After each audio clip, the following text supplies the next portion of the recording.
pretty important. Despite having some really high quality boots, you still got to look after them and clean them. The main reason is you're trying to maintain the breathability and longevity of the leather. These are Alpine Experts, so they've sort of got a suede type leather, a bit different to say your Tibets, which have more of your traditional leather, sort of a shinier outer. There you go there, Dave's wearing them. We run a range of models, but we're in the high country here, so these are a nice lightweight, strong sturdy boot, so they're certainly my preferred boot in this terrain. Pretty lucky today, I don't have to pull all the laces out, which would be a good starting point typically when you're doing cleaning. I can get to everything I need to actually look after today without having to pull them out, because in here is not leather on these particular boots. Tongues are typically on the others, all leather, so it's definitely worth getting the shoelaces out. And then you're on to looking after the outside. But as importantly, if you're trying to actually dry them out and look after them, if you're trying to get everything organised, pull out your internals. I actually have a bit of a support one, so the air can get in, breathe them out.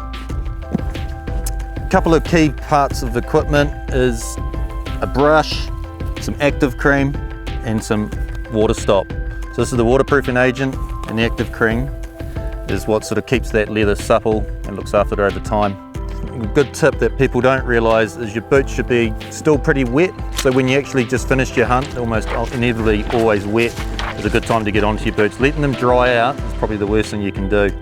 So as soon as you sort of finish your hunt, give them a rinse off, get all that stuff off. In this case, they're actually not too bad, they're reasonably clean. Just a bit of a brush on there, get all that sort of grime. For myself, if I'm out home, I'll actually get it under the tap in some circumstances, get all that dirt off.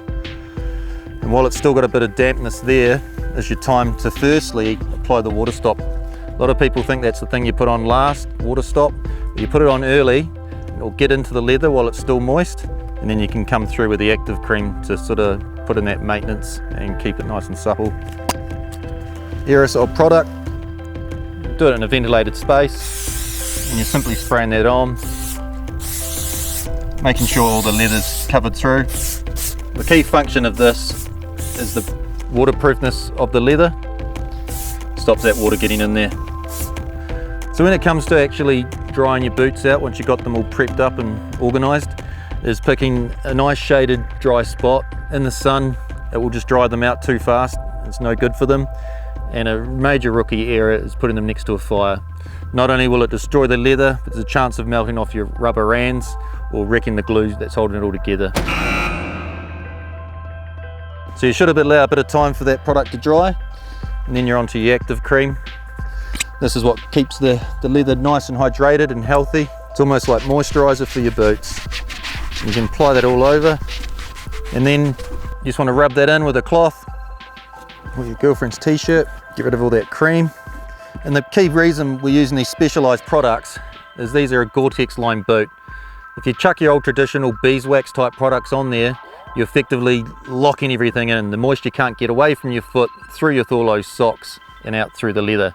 So you've got to use these products. If you use something like beeswax I just talked about, you're defeating the whole purpose of having a breathable system. That was a great explanation. While you're at it, Anto, might as well clean mine.